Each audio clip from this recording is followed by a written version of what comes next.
Okay, perfect. Okay, so yeah, our topic for this morning for our first session is all about Google Earth and using Google Earth in maybe some creative different ways that you didn't know were available to us in Google Earth, and some different applications that we can get into using this tool. Now, this is a bit of a pivot from the other sessions that we've done this week, because we've been really focused on some of the fundamental applications and platforms that you're going to be using to deliver remote learning. I would categorize Google Earth and what we're talking about today as a supplementary. Oh, okay, sure. Let me just finish, Erica, and then I'll give you a minute for a prayer. I'm happy to do that. So Google Earth is more of a supplementary tool that's really going to enhance your curricular and instructional experience for your students doing remote learning. So before we get started, Erica has offered to do a little prayer to get us started. So go ahead, Erica, thank you. Thank you, Allison. I'm sorry the other days I wasn't prepared, but I have a devotional and the reading for today, it is called Break Every Chain. And it says, there is a change in the name of the Father, the Son, and the Holy Spirit. There is a change to start over every day if we need to. From the inside out, we can be transformed and our hearts renewed. We can essentially remake ourselves with the hope, healing, and transformative nature of Christ. Jesus died on the cross to promise us a life free from the bondage of sin, free from hopelessness, free from any chains that try to trap us.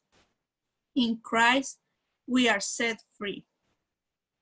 We need to hear the truth of Christ's promise for us and stop the cycle of hopelessness,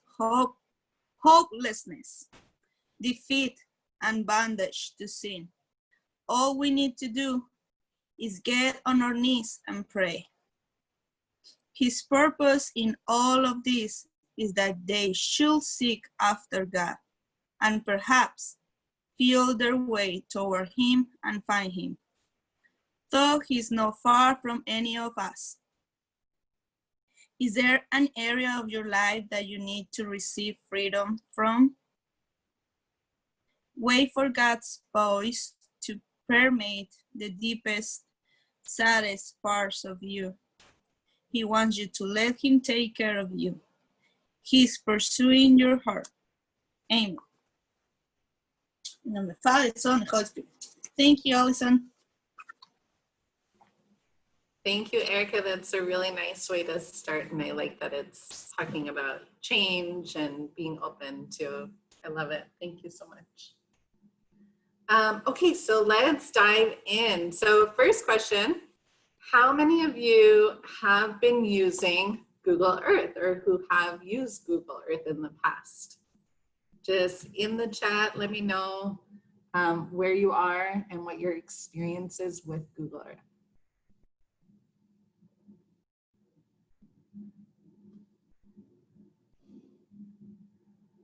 Good, good, good. Yes, at home. Good. Okay, so probably you've used it on some level. So we're going to talk about some of the different applications, especially in class and for students. Okay, so our objectives for today, we're going to talk about how we can integrate, I'm going to stop my video, how we can integrate Google Earth into our classroom projects and especially our remote learning unit plans to really elevate the study of people, places, and environments. We're also going to look at some of the different subject area applications, because you might think Google Earth is really just focused on geography or social sciences, And in fact, we can use it as a really great tool to enhance real world math. We can also look at culture, and there's all different applications for it, especially science, math, and even ELA, which is a really fun one. We're also going to look at how we can enrich our learning and our lessons with existing lessons and games that are already built into Google Earth, which is wonderful. And we're going to look at some of the trivia games about new regions and cultures that we could use as perhaps extension activities or just extra sort of self-directed or self-interest activities for students to engage in. So at this point, I'm going to have you do just as we did yesterday, where you're going to open another tab. So you should have your Zoom tab open, and then your second tab, you're actually going to go ahead and dive into Google Earth. And we're using the Google Earth web version. So if anyone was using Google Earth in the past, you might remember that you had to download a desktop version. Well, Google Earth has basically done away with the desktop version and pulled everything into the web-based version, which makes it not only much easier for us to navigate, but also more accessible to everyone. As long as they have internet access, they can access our projects and plans in Google Earth.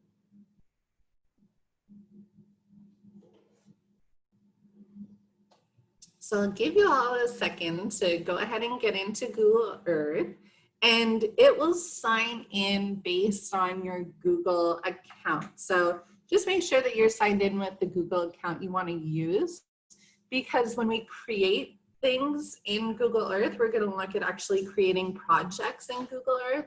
It will save to your Google Drive. So you want to just make sure that you're signed in with the correct account. Remember that Google is sticky, so check your account. Okay, just give me an indicator when everyone has opened Google Earth. It sometimes takes a while to load, but I just would like to know that you're all there and you all found it properly. Perfect, thank you.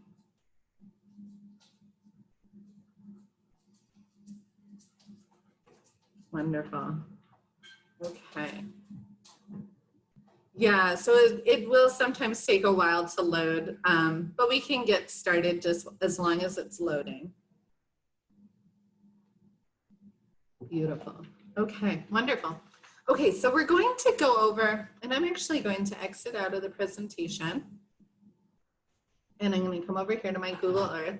And we're going to go over a few of the menus and settings that you have available to you in Google Earth. So some of our navigational tools, as well as different settings that we may want to switch on and off depending on your preference. Okay. Hi, Melissa. So the first thing, we're going to start with this little menu down in the right corner. So hopefully you can all see that. The top option looks like this bullseye. If I click this, it's actually going to fly to your location. So this is going to take me to where Google Earth thinks I am right now. Sometimes it's accurate, other times it's not. This is about 10 blocks away from where I am right now. So it'll take you close to your location, but that's the purpose of this top button. The second button here we call the Pegman. And what the Pegman does, if you go ahead and click it, it will bring up lines on, usually on roads, sometimes on back roads. But if I click anywhere on this line, it will bring me to a street view. So if I click down here, I'm in the Pegman, it will bring me down to a street view. So now I can get in here with a little more detail and specificity. Okay, And if we click out of Pegman, it's going to exit that Street View. Our next little option here, we have 3D and 2D. So it just tilts the view for us. You'll notice mine is spinning quite quickly. I can change this setting and I'm going to show you how. So I've heard quite often people say they have a hard time with Google Earth because of the spinning and it gives them like, ugh, kind of makes them nauseous. We can really focus and moderate and manage those settings. So I'll show you how. Krista, this is not working for me. When you say this, do you mean you weren't able to open Google Earth? Or was it one of the settings? I have the Google Earth open and I'm clicking on all the things you're talking about and none of it is, it's telling me device, cannot obtain device location. So when you click on the Find My Location, it says cannot. I'm clicking on the little down in the corner, there's an Earth with the little dude and none of that's working. I wonder if there's something in your settings. Mine isn't either. It says cannot find device location, change your settings or something. Not just me. Okay. So let's go into settings and let's see if we can troubleshoot that issue before we even go further. So to get to our settings, we're going to come up to this hamburger menu up here and go ahead and click settings. Okay. And let's see if there's a setting here. Otherwise, it might be that we need to change clear history. We've determined your region. What does it say if you're under general settings? Mine says we have determined your region as US. That's what mine says. Well, Okay. Permits and units. Okay, so we're gonna save this. And now let me just check one other thing. Are you in Chrome? Are you using Google Chrome as your browser? yeah, or Google Chrome, yeah. Yes, Yeah. me too. I'm at school. I wonder if it's something. Are you at school, Krista? No, I'm at home. Oh, okay. Yeah, you might, and Brittany just put it in there and it said, if it's your first time opening it, with Chrome, you might have to allow Google to use my location. So It didn't that's prompt okay. us to do that though. I know, no prompt. Let me see here. So let's go into your Google Chrome settings. So the three little dots in your Chrome address bar, and then click settings, and let's see what we can find here. Okay. Do you have this page? Yep. Okay. So let's see. We're gonna go safe browsing. Okay. Site settings. And then you might see permissions. Are you following? Wait, where's Additional- site settings? Okay. So I'm in Are you in privacy and security? you in Google. Oh, you the in- very top one. Okay. And then privacy and security is Yeah, okay. about midway down. And then site settings is the last one. Okay. Location says blocked. Aha. So click that arrow. And then you should be able to find, maybe you can toggle on and off. It doesn't let you. Where, I just totally got lost. You guys threw me on that one because I don't know. Privacy and security, I have that. No. Okay, so privacy and security. And Right. then you're going down to permissions. Should be under site settings. Oh, that's why I asked. Yeah, okay. Permissions. Permission. And then click the arrow. And let's see, so, Location block, yeah. Yeah. okay, and it you're won't let not us- able to toggle it on? Nope. It won't Nope. do anything when you click it. No. Mine's that way too. This is Catherine. And I think it must be, can our administrator block all of it? Because I think that's what's happening. But Krista's at home. I'm at home. Well, I'm at home And too, is but it- we're logged into St. Pat's. Oh. We're logged into our Google accounts. Oh, St. yeah. Pat's Google account. So I think Jean has blocked everything. Because I tried Ah. it too, and I'm at home on my personal computer, but logged Right. into St. Pat's. Right. Oh, okay, so it looks like we have a split here because Min says I'm at home and logged in and I am able to open it. I'm not Oh. blocked. Huh. Interesting. So, Ruth but I think, says I am not blocked. I can see things. Oh, I can see it. It's just not, when I click on it, it's not doing what yours is doing. Right. Okay, well, guys, I guess the only, sorry, go ahead. Sorry, when you guys opened it, I went into my St. Pat's Gmail and then opened it from the drop down. Is that how you guys opened it too? No? No. We clicked on the link she sent. Maybe try that. Like, you know how when you are on the tab for like your St. Pat's email, and Okay. like on the top right next to your picture, you click those dots Okay. and then try opening Earth from there. Oh, okay. I'm gonna try that right now. For Okay. a new window? New tab? Yeah. Yeah, it'll automatically open a new tab when you click Earth that way. No, it doesn't auto open Earth for me. Mine's opening, but it's still waiting. Where? I don't even know what you're talking about anymore.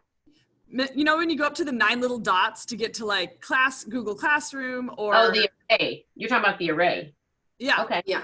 click on that, and if you go down to the bottom, Earth is on there. And so she's saying maybe try getting in that way. So I'm trying, but it's really slow. But are you gonna be able to see her slides? Well, I will say, I believe the only issue with that setting being toggled on and off is it's not going to read your location, which in Nope. fact doesn't. Yeah, it's still not working. Nope. Cannot obtain location device. Oh, well, you know what? You go ahead and move on. We'll just watch your slides. I mean, it's taking too long. Yeah. No kidding. Okay. So, but I wonder if you can do more. Still not working here either. If you can do, I'm just wondering if it's only going to impact it reading your location or if we can fly to other locations. Okay. You should be able to fly around. It just might not find you where you are. Oh, okay. All right. So let's try it. Don't give up on it just yet. Yeah. yeah, you Okay. can go to other locations. This is Catherine. You can go to other locations. You just can't find your own location right now. At least on mine, you can. So hopefully, Krista, Katrina, you can do the stuff, just not, it won't pinpoint you. Right, and that's, you know, we don't really need it to pinpoint us for most of the things that we're going to explore. Although I will say when you get students in front of this, the first thing they will always do is find their address, right? And take a look at their house. But you can actually search your address here and it will find it. Okay, well, so let's see if we can keep going. If that's the only hiccup we have, I'm okay with that. As long as everything else works and you can access all the other tools and settings. Okay, so now we're going to come over to, well, you know what? I already kind of dove into this settings menu. So let's actually start with that. So when we're in the hamburger here, this is our extended menu with settings. And there are a few things that I'll just call your attention to. One is photos. So if you want to actually open, let's zoom out here. Open photos in all the places that, that photos are available, you'll find photos. So this is a nice option if you are looking for that specific type of information, or if you're not doing something specific to photos and images like that, I would turn it off because it just gets overwhelming. It makes the view a little bit overwhelming. The other thing I'd want to call your attention to in this menu is our settings here. And we already opened it once, but I would like to open it one more time just to point out a few things. Now, I mentioned some people with Google Earth can get a little weary by just watching it, and sometimes, excuse me, it moves really quickly and it spins and it orbits. So we can do a few things to modify the view and the animations. We can actually turn off that fly animation. So it'll just move quickly to our destination rather than showing it in a view like I'm flying over the Earth. I like the fly animation, but I want it to be pretty slow. So I'm gonna actually slow it down, and you can of course speed it up. Now this is the one that really gets me. When you are going to a specific location, searching a location, by default, Google Earth turns on orbital animation, which essentially means, let me show you what that looks like. So let's go here.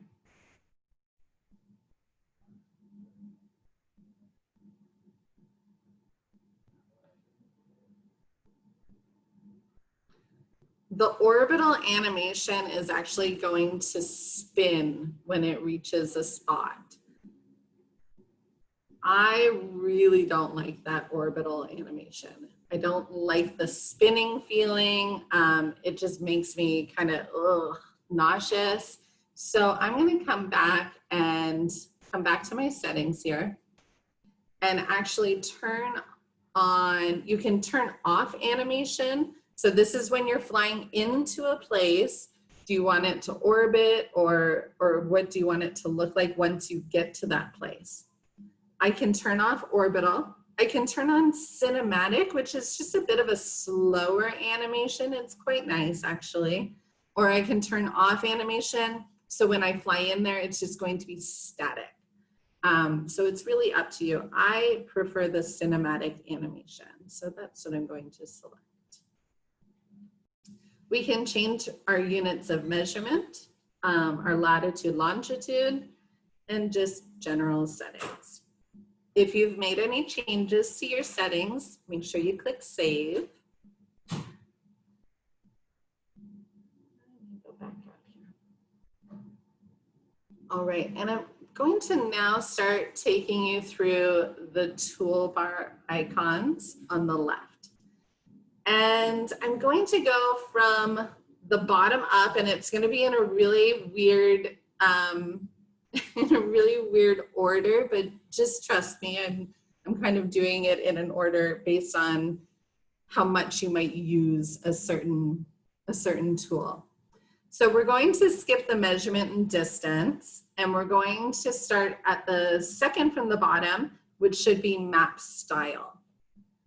This is where, again, we can change some of the styles of how we're seeing things. So if you have really young students, you may want to use a clean style with no borders, labels, places, or roads. It's up to you.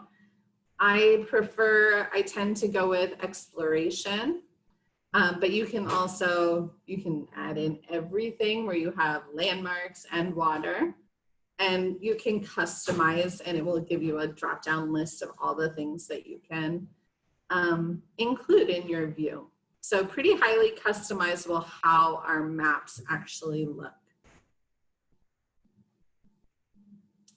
I'm going to skip this one and go to the square with the dots in it.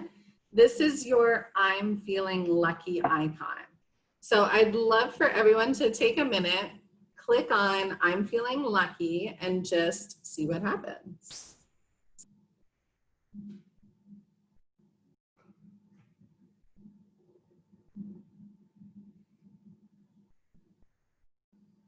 Okay, so where did everybody end up? You can just unmute yourself and let me know. Ooh, Nord France. Very nice. Czech Republic. Czech Republic. Scotland. No. Scotland. Belgium. Vietnam. Yay, Vietnam. Italy. Italy, okay. And does everyone have the Ramble in New York? Does everyone have a knowledge card in the top right that gives you some information about where you ended up? Yes, good. So these are points of interest. There are 20,000 points that you could end up at. So it's pretty neat and it's totally random. So what are some things that we could actually do with our students in a live lesson with the I'm Feeling Lucky tool? I'll tell you some of my thoughts, but I'd love to hear some of your thoughts.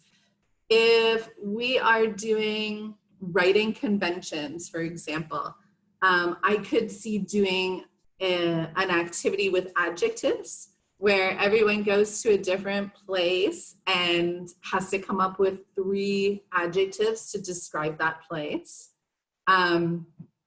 You could also do a compare and contrast.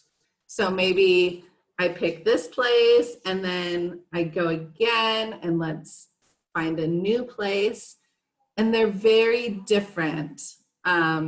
And now maybe I'm going to write a little reflection and compare and contrast those 2 places.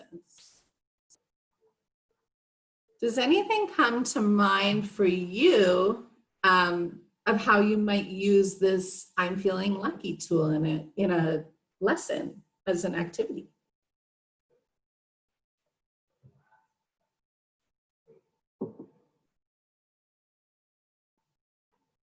History locations for research. Yeah, definitely.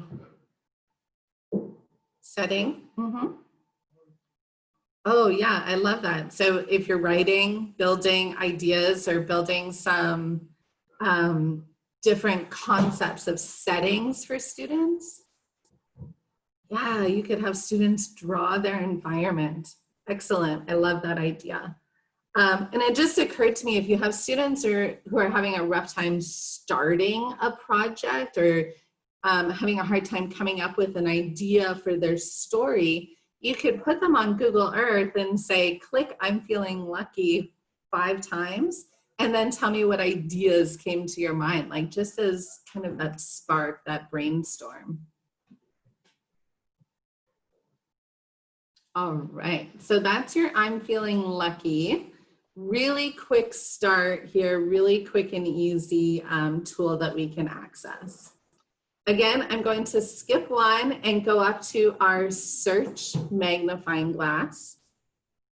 Yes, Mary, integrate geography with writing. Talk about landforms. Absolutely. Absolutely. And talk about them using more descriptive language. Our project, oh, Sophia, you're going to be so excited when we get into some of the other art options. So let's go to search. So this is where we can start searching for specific areas or specific locations.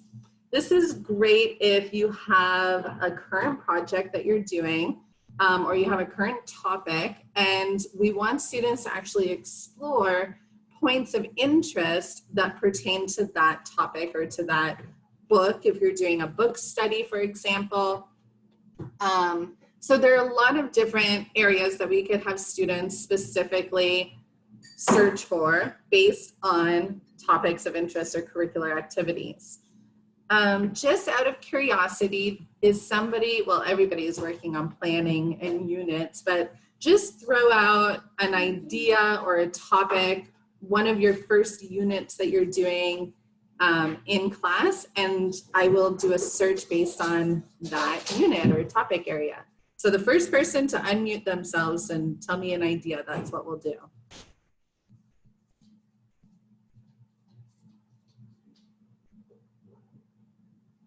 Anybody?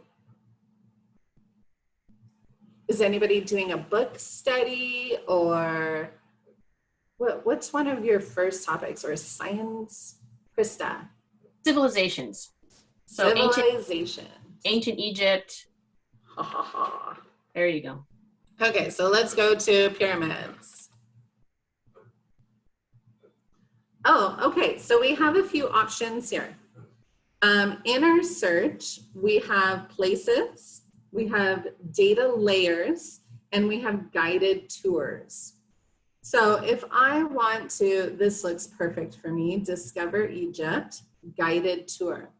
Essentially what it's going to bring up is a list of points of interest that Google educators have put together and said, if you're going on a guided tour of Egypt, these are the points that you're going to want to explore. And I can just come in and go one by one. Not only will it take me to that place and I can, you know, explore and go through kind of a 3D view of that actual place, I have these beautiful knowledge cards that I can actually read more information and gain sort of a deeper knowledge of what this place, what is it that I'm actually looking at? What am I seeing here? But of course, then the student can interact with that on their device and kind of explore and play around there. And you just flip through these cards and it takes you on this nice guided tour. And it gives you some deeper information there. So that's one option with, let's see, I'm gonna go back to search. That's one option that we can get as guided tours. Another one is, let's see, these are layers. And I'm going to show you more about layers, but essentially what layers are, they're showing you view upon view of different topics here. So I'm not going to take the time to read this, but you can actually go here as well. And this little icon tells you you're going to fly there. Oh, I'm already here, so that's why it's not doing anything. So if you end up with a view like this from your search, you could always Pegman and see if it could bring you down closer for a closer look of what we're seeing here. So this is a volcanic field. What does that actually look like if we get down on the ground? Ooh, looking pretty gray out here. All right, good, good. So now, oh, that's cool. Going back to my search, these are places. So you see that icon, that's a place. So if I go to Pyramid Gardens, it's just going to take me to that place.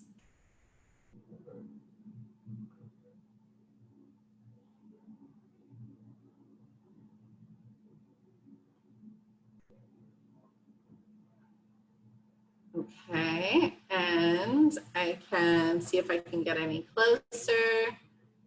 These are the places I can come down to. Let's see what I can see here.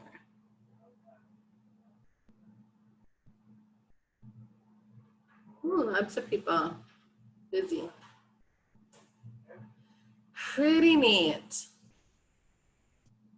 So that's a really interesting view of the pyramids being that close up to the stones there. Oh, there's another one.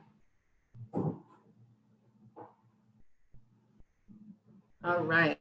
So you can see how this becomes a really interactive experience. And one of the things that we really found when we were working with teachers during the school closures is there was a distinct shift that occurred in, I think, teachers' mindsets, but then as well as for students. When teachers went from that point of, okay, I'm just trying to get you material and digitize everything and put it all in online format for you. And the shift was, you know, this mindset now that, oh, in fact, working online or working in the digital or remote environment actually opens up a huge area of opportunity for me to teach beyond the classroom. And that's when you start getting into ideas of virtual field trips, inviting guest speakers into the classroom, and taking students out of their environment. And I say that because I believe it's really important anyway, but I believe it's especially important now that students have a purposeful escape, a purposeful place to go and explore other areas, to not feel so locked down, to not feel so stuck. And I say students, but I mean us too. So I really have spent a lot of time on Google Earth since quarantines and lockdowns, because it gives me a sense of exploring and just a reminder that the world is much larger than the walls around me. So I love it for that purpose as well. So I'm going to go back out of search, and we're going to start getting into some of the deeper, more curricular concepts and activities that are already built out in Google Earth for you. So now I'm going to have you click on our captain's wheel. That's our Voyager wheel. And let's come and see some of the magic in here. All right, so is everybody on Voyager? All right, beautiful. Okay, so Voyager is packed with information. It's packed with lessons, and it's packed with stories that have been created by Google curriculum partners and subject matter experts. But they all align with learning standards. So you can find a place for each one of these activities or stories and games. So let's go through it one by one, and you're gonna wanna click and explore, and that's totally okay. And that's exactly what your students are going to wanna do when they get in here. So let's go back to the idea of ancient civilizations, or ancient, we were talking ancient civilizations, right? So let's look at pilgrimage to Mecca. By the way, I'm in editor's picks. So these are the featured stories or featured activities that are landing on this page. So where should I go? Do you want to go to Chile or Mecca? Let's look at Mecca. Okay, so these are quite well fleshed out activities that your students can explore. So by the way, I'm going to show you afterwards how we would share one of these activities either to Seesaw or to your Google Classroom. So not to worry about that. Okay, so you can see I'm at a place. I'm looking at it from bird's eye view. I have my information, and I can either Pegman and try and get down a little bit closer, or I can scroll through and go to the next spot. So now we're going to Zamzam. Okay, that's all right.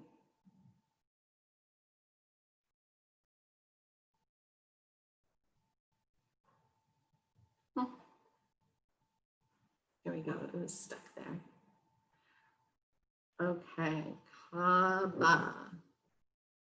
And it gives you the story, and I just love that. And so then they can explore and get a rich experience here and moving along. So you can see how these pre-developed stories are very rich, and it really takes you through the experience of what a pilgrimage to Mecca might be.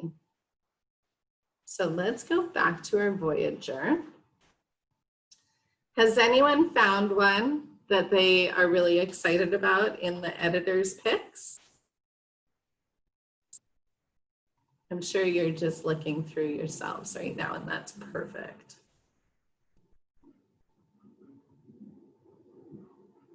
Exploring Earth's ecosystems, some science discovery here.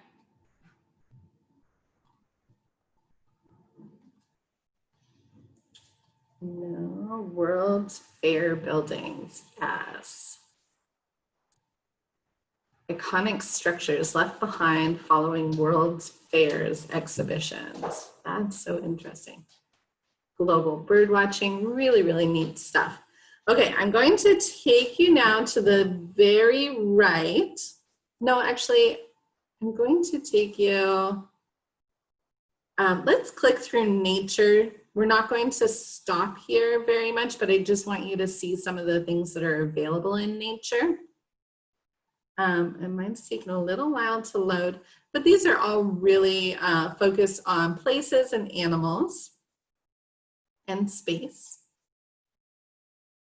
Culture looks more at people.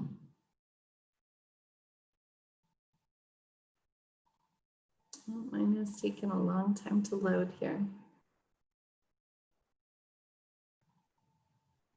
And culture is really nice too. You can explore different schools and kids in different schools and different locations, different cultures.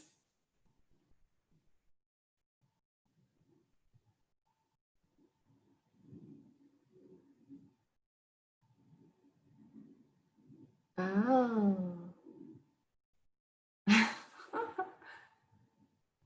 I'm just reading Maria's comment and I love it.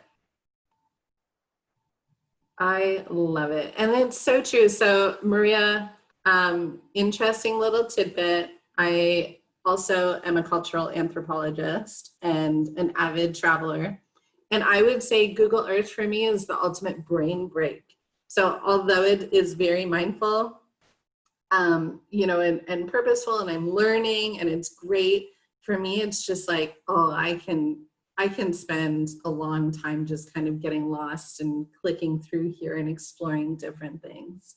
So, you know, we were talking, yes, we were talking, I don't know, I don't think it was yesterday, maybe the day before, when we were talking about interactivity and engagement, building in and folding in physical brain breaks and using physical environment and tangible things. And I think this is also a really high quality brain break. And I have a 6-year-old and he'll spend an hour exploring different places on Google Earth and he just loves it. So it's very engaging for them. So going ahead, we're going to click through travel. Again, mine's going quite slow, so these are nice tours if you want to do a different travel a week. Maybe we're traveling to a different place every week. That could be a fun idea, but I want to get you to the education tab. This is where we really start getting into some different content area or subject area applications for Google Earth.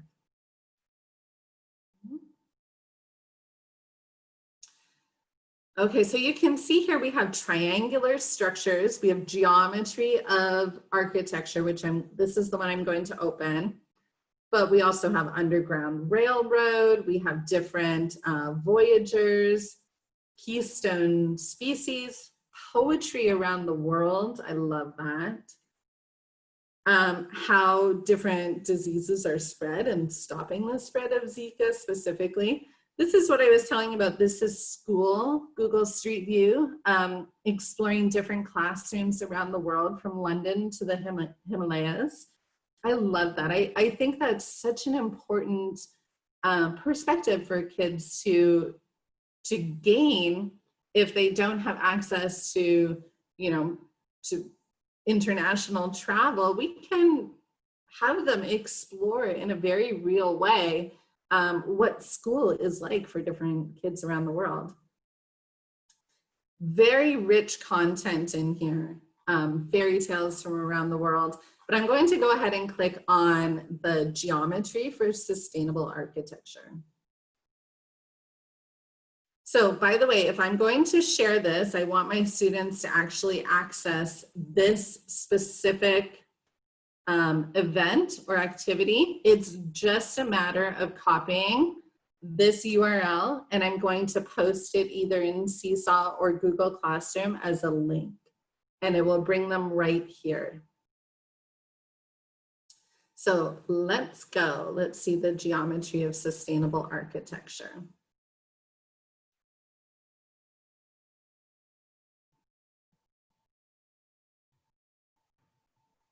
Okay, so this is really interesting, and it's linked out to a video that actually explores the ratio of surface area to volume by seeing how animals' three-dimensional shapes help them retain or lose heat, which I think is a really interesting connection to make. But it's so spot on. You know, if this is an area that you're teaching, this surface area of a building is something that's relevant to your students, that linkage is going to make a lot of sense. Now we get to this second one here. I'm not sure if it's this one or the next one.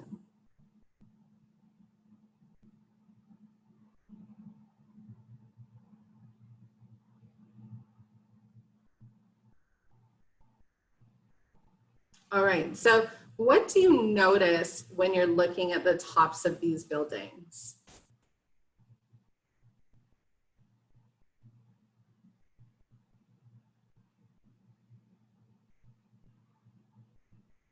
Anyone? Exactly, geometric shapes, there's a lot of them. There's ovals, we have, what would that be, a rhombus, triangle, rectangle, more triangles. So you could actually do an activity here with students if we wanted to. Let me see what I can do. Oops, I don't want to do that. Come back. We have this drawing feature, draw line or shape. And we could actually have students come in here and draw on the different shapes, which could be fun. And then we're going to save it to a project. And I'm going to tell you more about projects. This is our segue into projects. But projects are how we can actually save different places, different slides, and different information, either for our students to access, or they can save them for us to access.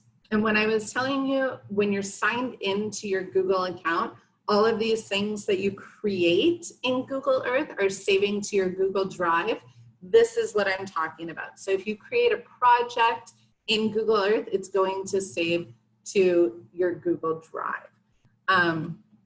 So let's call this, what is it, rectangle? I don't remember what I was doing. And we're going to add it to a project. I'm going to create a new project, and this one is going to be called geometry. That's not how you spell geometry. That's still not how you spell it. Geometry, there it is. Save. Okay, so now it opens up our project pane. And by the way, if I want to just launch into projects, that is this icon right here that looks like your little place, place tab. So you'll notice I've already added one feature into this project, and that's this shape rectangle. I have all kinds of other options to add to a project. Are you guys doing this along with me? I just want to make sure I'm not going too fast so you're able to follow along. So is everybody on a project now?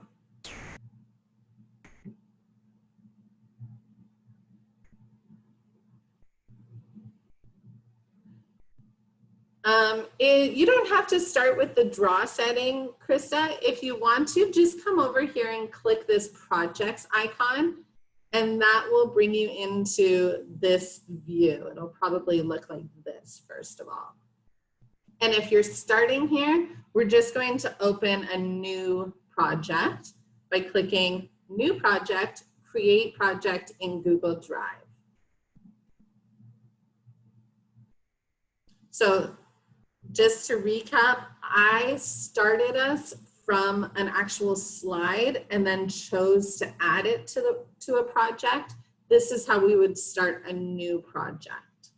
Clicking on the projects icon, new project, and then create project in Google Drive.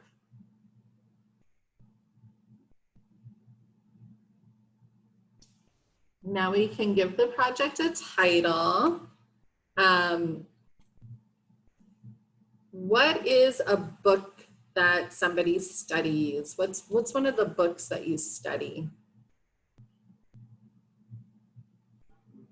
Who does a book study? Somebody must do a book study. Island of the Blue Dolphin. Okay, so we're gonna do a project about Island of the Blue Dolphin. I hope you know all kinds of information about it, Catherine, because I don't know that book. So the project title is Island of the Blue Dolphin.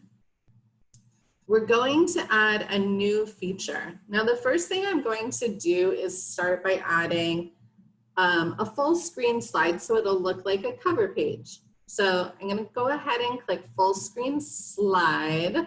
We're going to call this Island of the Blue Dolphin. And I'm going to add an image. When you click the image icon, I can actually pull from my computer, or I can do a Google search. So I'm gonna do a blue dolphin. Oh, and we only have 5 minutes left. I'm going to insert that.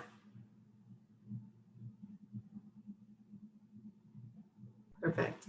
And then go back to my presentation. And everything auto saves because it's connected with your Google Drive. Now I can start adding features. So this is where you want to pick places from the story that are relevant. So it might be where a character was born, where they migrated to, or where they moved to, where they first met the dolphin. Sorry, I don't know anything about it. So then we can select a location. Of course, you're gonna wanna zoom right out. And just for time's sake, I'm going to drop it here in the East River. And this will be Found Dolphin. Okay, save. Now, when you have a feature, a dropped point, you can also add information about, oh, there you go, San Nicolas Island, thank you.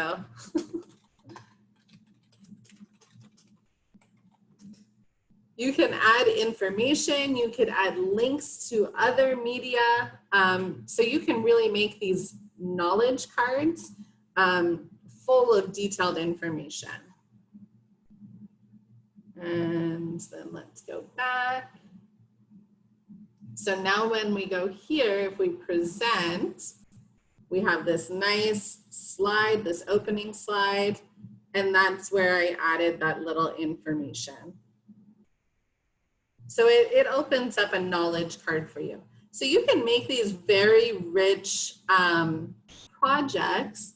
You can make them, or you can have your students make them and share them with you.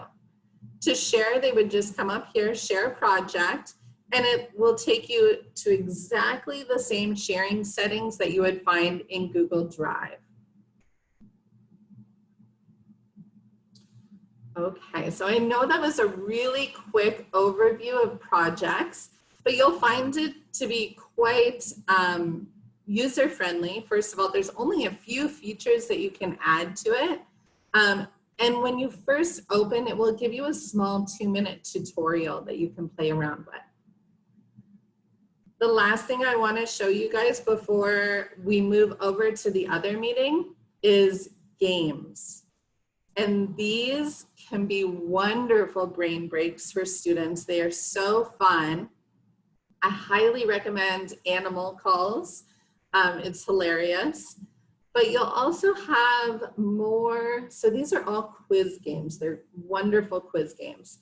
We also have Where on Earth is Carmen Sandiego? So for those of you who are old enough to remember Carmen Sandiego, it was a really great TV show for a long time where they did, basically she was bouncing around the world. She was a thief, bouncing around the world, and the gumshoes had to always try and find her. So it's just a built-in game that takes us on that kind of tour. So lots of great features in here.